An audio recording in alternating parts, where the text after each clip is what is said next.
Ese es el tango que llevo muy profundo, clavado en lo más hondo del criollo corazón. Buenas tardes a todos, bienvenidos a una nueva edición de nuestro querido programa Política y Sociedad Argentina. En el día de hoy analizaremos una cuestión que es fundamental para entender la actualidad de nuestro país: la política democrática entre los años 1955 y 2000. Nos enfocaremos en una cuestión de este periodo: la violencia, pero la violencia según la define Arendt. Arendt define al hombre como un ser político porque tiene voz. Por otro lado, define la violencia como un fenómeno que acalla las voces. Es decir, que si la violencia acalla las voces, entonces no hay política. Es una relación inversa entre violencia y política. Deberíamos poder verificar entonces que en aquellos momentos en los que aumenta la violencia se debilita la política democrática, y en aquellos momentos en los que declina la violencia se consolida la política democrática. En primer lugar, nos remontaremos entonces al ciclo comprendido entre 1955 y 1966. Justamente, a partir de diferentes autores, hemos llegado a la conclusión de que dichos años se caracterizan por la búsqueda de una solución por parte de los diferentes actores en el poder de las fórmulas para reintegrar al electorado peronista, ya que el peronismo se encuentra proscripto desde la llegada de la Revolución Libertadora. La primera solución la propone el general Leonardi con la Revolución Libertadora, la cual consta en una educación democrática de las masas corruptas por la demagogia del peronismo, según su diagnóstico. Sin embargo, nunca la lleva a cabo, ya que es reemplazado por Aramburu, quien propone como solución una represión abierta y la disolución del partido peronista. Luego, Frondizi propone dos soluciones. En primer lugar, una estrategia de integración por interpuestos de persona. Y en segundo lugar, posterior al fracaso de su primera solución, propone vencer al peronismo en unas elecciones transparentes y abiertas.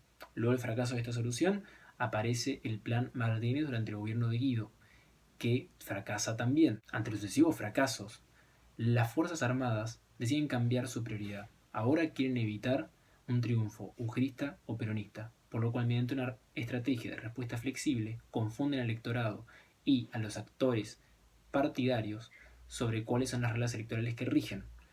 Por ende, termina coronándose la Unión Cívica Radical del Pueblo. Luego del fracaso de la quinta solución, proveniente en este caso del presidente Ilia de la Unión Cívica Radical del Pueblo, se da un cambio de paradigma. ¿Y qué significa esto? Que las Fuerzas Armadas pretenden que la solución no se enmarque en el sistema de partidos, sino que éste debe desaparecer. Por ende, a partir de este momento, la solución no se da dentro del sistema de partidos, sino que éste desaparece. Entonces surge la cuestión de cómo podemos interpretar este periodo. Por un lado, lo que tenemos son hechos de violencia, represión por parte del Estado, pero dirigido a grupos específicos, como por ejemplo el sindicalismo. Pero por otro lado, como sobrevive el sistema de partidos, como sobreviven las elecciones, sobreviven los canales tradicionales para que la sociedad exprese sus demandas. La política sobrevive, teniendo un rol fundamental las elecciones y el sistema de partidos. Con el golpe de Estado que derroca a Ilia en 1966, se inicia un periodo que se caracteriza por un aumento del autoritarismo. ¿En qué sentido? En el sentido de que la sociedad no solo ve clausuradas sus canales tradicionales para guiar sus demandas, sino que también la represión por parte del Estado se extiende a otros ámbitos de la sociedad, como por ejemplo en la educación, siendo el caso paradigmático el de la noche de los bastones largos, y por otro lado, en un aumento de la brutalidad de la represión hacia el sindicalismo. Ya hacia el año 1969 se habían dado diferentes eventos internacionales de gran trascendencia, tales como el Mayo francés, la Primavera de Praga, el Concilio Vaticano II, la Guerra de Vietnam, y también jugaron un papel clave las figuras del Che Guevara y de Mao Zedong en China.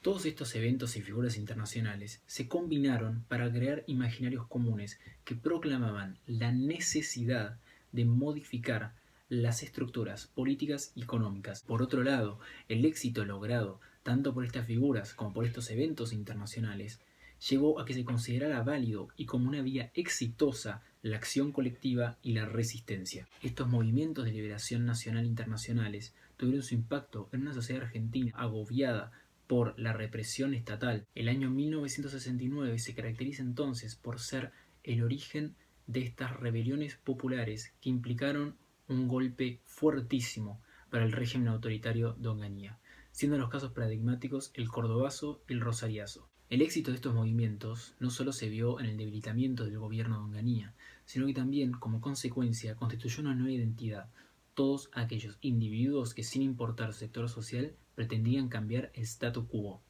con tal de recuperar su libertad. Por otro lado, consolidó a la vía de la acción colectiva y violenta como una vía exitosa y óptima para lograr los cambios tan ansiados, permitiendo esto la aparición en la escena pública de las guerrillas. Podemos concluir entonces que el periodo comprendido entre 1966 con la llegada de Onganía y 1973 se caracteriza por ser un periodo de mayor violencia. Vemos que se cierran los canales tradicionales para que la sociedad airee sus demandas, ya que no hay más sistema de partidos, ya que no hay más congreso, etc. Pero por otro lado, la sociedad encuentra en los canales extraparlamentarios la posibilidad de lograr que se cumplen sus demandas. El periodo comprendido entre 1966 y 1973 como uno en el cual la exacerbación de la violencia debilita a la política democrática. Con la llegada a la presidencia de la fórmula Cámpora-Solano-Lima en 1973, se inicia un periodo que se extiende hasta 1976, caracterizado por un problema fundamental, la identidad del peronismo. En junio de ese mismo año, la masacre de Ezeiza funciona como una precuela de lo que será la virulenta lucha ascendente entre las facciones del peronismo. Exacerbada por la llegada de Perón al país, definitivamente, implicó una situación de ingobernabilidad tal que obligó a Cámpora a renunciar. Perón asumió la presidencia, pero era tal la lucha facciosa que hizo necesario que se definiera por un sector del movimiento. Perón decidió inclinarse por los sectores tradicionales y sindicalistas del peronismo.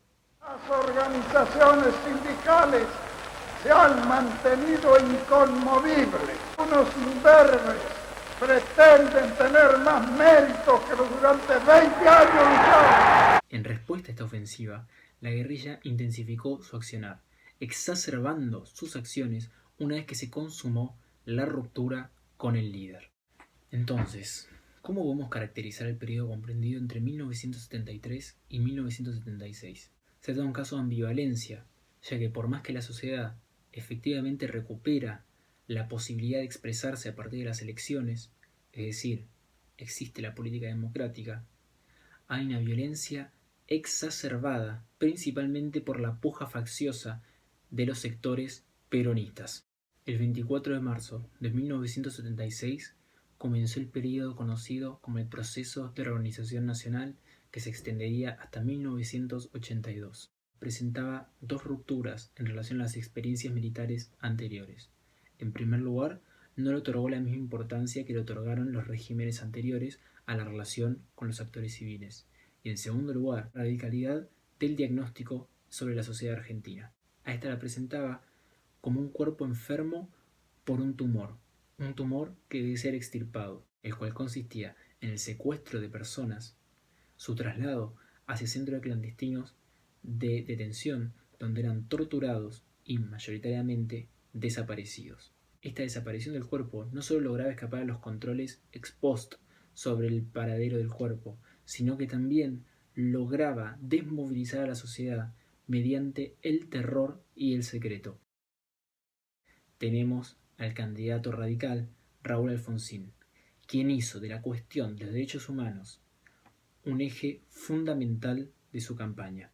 Más que el gobierno de Alfonsín, el alcance de estos juicios se le escapó de las manos. Se tensionó aún más la relación entre el gobierno radical y las Fuerzas Armadas. Tuvo sus consecuencias. 3 levantamientos cara pintadas. Posteriormente, una vez en el gobierno, Menem llevó a cabo un indulto. A pesar de la promulgación de los indultos, se lleva a cabo el cuarto y último levantamiento cara pintada. Mientras declina la violencia, como contrapartida, se da un reforzamiento de la política democrática, la cual, a pesar de haber sido amenazada por 4 levantamientos cara pintadas, se ha mantenido de pie durante todos estos años. En conclusión, hemos verificado que en el periodo comprendido entre 1955 y el 2000 se cumple la relación inversa postulada por Arendt entre violencia y política democrática. Doy por concluido el episodio de hoy. Gracias por haber elegido nuevamente Política y Sociedad Argentina. Esperamos verlos en el próximo capítulo. Muchas gracias. Que luchamos para constituir la unión nacional, afianzar la justicia, consolidar la paz interior